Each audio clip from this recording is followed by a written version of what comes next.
আমি আপনাকে বিনীত অনুরোধ করব আপনি ভিডিওটা দেখেন। কেন? স্যার, আত্মীয় স্বজন, বন্ধু বান্ধব, প্রতিবেশী এরা কেউই আপন নয়। এরা শুধুমাত্র সুদিনের অতিথি। মাঝি আবারও চিৎকার করে বলছে, বাঁচতে হলে আরো লোক নামাতে হবে। এখন আপনি কার নাম কাটবেন? এ কি বলছেন স্যার আপনি? এখানে তো সবাই আমার আপনজন। আমি কাকে নামাবো এখান থেকে? কোনো উপায় নেই, নামাতেই হবে।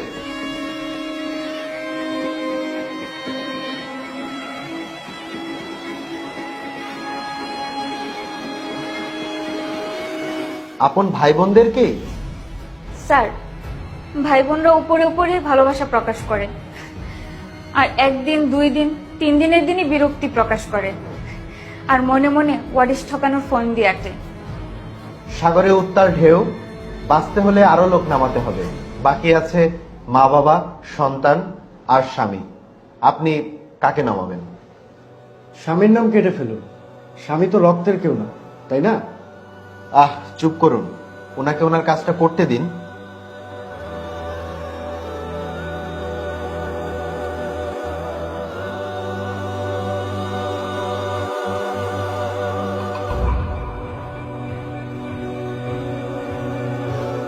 আপন বাবা মাকে?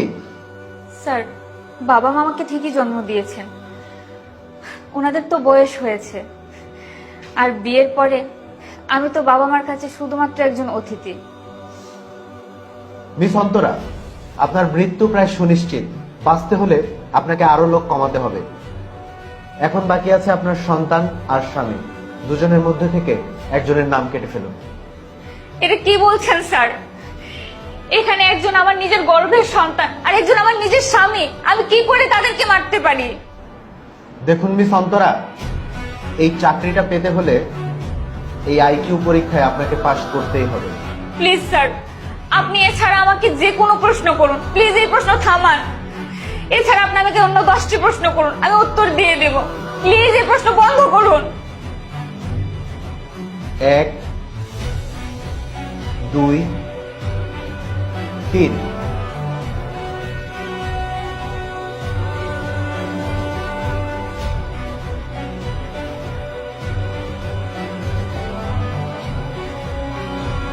নিজের আপন সন্তানকে মেরে ফেলবেন স্বামীর জন্য? স্যার, ছেলেমেয়েরা বিয়ের পরে আমাকে ভুলেই যাবে, আমাকে মনে রাখবে না, কিন্তু স্বামী, এই স্বামী নামক ব্যক্তিটি আমার সুখে দুঃখে সারা জীবন আমার পাশে থাকবে। আমাকে যদি আপনি জিজ্ঞেস করেন যে নারী তোমার বাড়ি কোথায়, আমি নির্দ্বিধায় বলে দিব আমার স্বামীর পাঁজরে। তার ঘামের গন্ধ আমার সঙ্গীময় জীবন, তার শক্ত মস্ত বাহু আমার মাথা গোজার পরম আস্থা। স্বামীর দীর্ঘকালের দায়িত্ব আমার সর্বকালের শ্রেষ্ঠ প্রেম।